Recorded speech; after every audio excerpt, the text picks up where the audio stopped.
Good morning, everyone. Um, today, I, today, President Biden, thank you so much for taking the time to meet with me on your visit to Korea. It's a true honor. Distinguished members of media, thank you for being here today. Hyundai Motor Group has been a proud corporate citizen in America for close to 40 years, supporting more than 100,000 jobs across the country. We have come very far and become very successful in a short period of time. But we are also preparing for our future. Yesterday, we announced an investment of $5.5 billion in the state of Georgia to establish our first dedicated EV and battery cell manufacturing plant. This will be our first such a facility in the United States. I'm confident that this new plant in Georgia will help us become a leader in the American automobile industry with regards to building high quality electric vehicles for our US customers. Today, I'd like to highlight an additional investment related to our future business. Hyundai Motor Group plans to invest an additional 5 billion dollars through 2025, which will strengthen our collaboration between with American enterprises in diverse technologies such as robotics, urban air mobility, autonomous driving, and AI.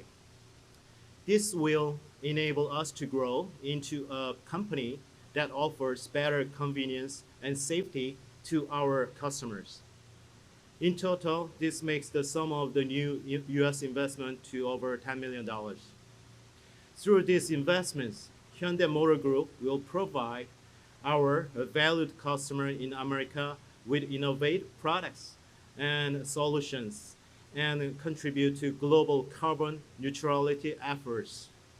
We also stand ready to work towards achieving the Biden administration's goal of achieving 40 to 50% zero EV sales in the United States by 2030.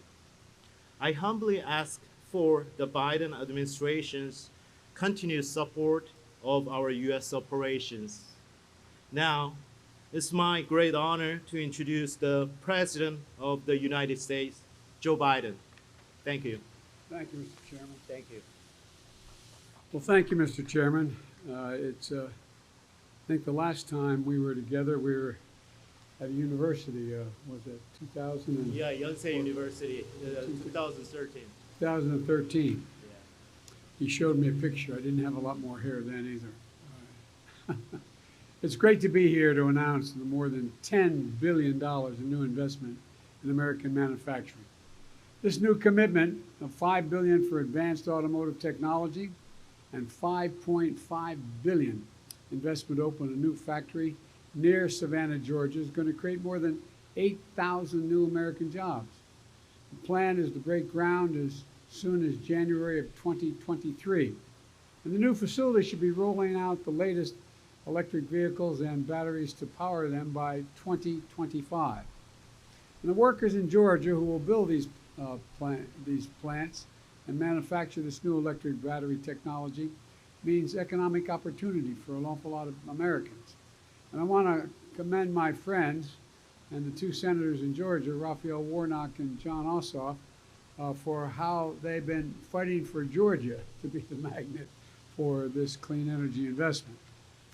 And these investments are part of a trend in my administration. Manufacturing jobs are coming back to America. Even before these investments, my administration, since coming to office, created 545,000 new manufacturing jobs since we took office.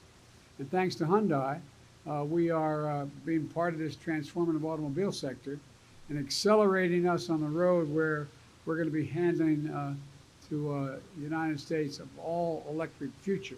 And that's what we're shooting for. Our administration is setting ambitious standards to cut pollution in cars and trucks and boost fuel economy standards for those continuing to operate on gasoline. And last year, standing together with the CEOs of major American manufacturers, along with the CEO and the head of the United Auto Workers, I signed an executive order setting a goal of having 50% of all new vehicles sold by the year 2030 to be electric. And it's an ambitious target, I know, but I believe we can meet it. But we're all committed to making it happen. Auto companies, American UAW, and the federal government as well, because all understand the same basic thing. Electric vehicles are good for our climate goals, but they're also good for jobs, and they're good for business.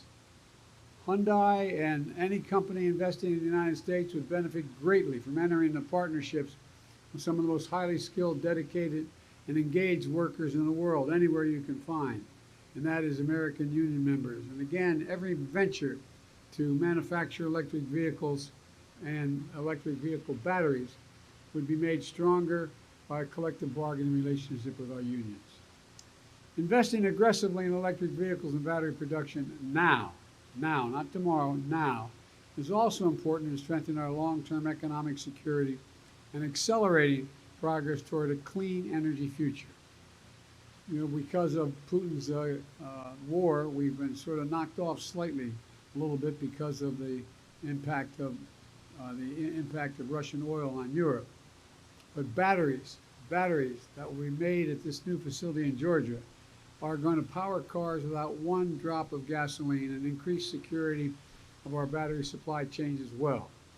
That's going to save families money at the pump because they can skip the pump altogether. Instead, families will be able to stop at one of 500,000 new electric vehicle stations, part of the network we're going to be building across America with the $7.5 billion in funding from the bipartisan infrastructure law. And the chairman told me walking out here that they're also going to be investing in battery technology and charging stations as well. My administration, by the way, when you invest in a charging station along a highway, it's a little bit like years and years ago when we were starting to build automobiles in America, and you're investing in a gas station. Other things pop up around it. It has an effect of generating economic growth just by putting in the station. And I think you're going to see that as well in the United States. My administration is supercharging efforts to lead the electric future. We're also making historic investments in battery manufacturing, clean transit, and light rail.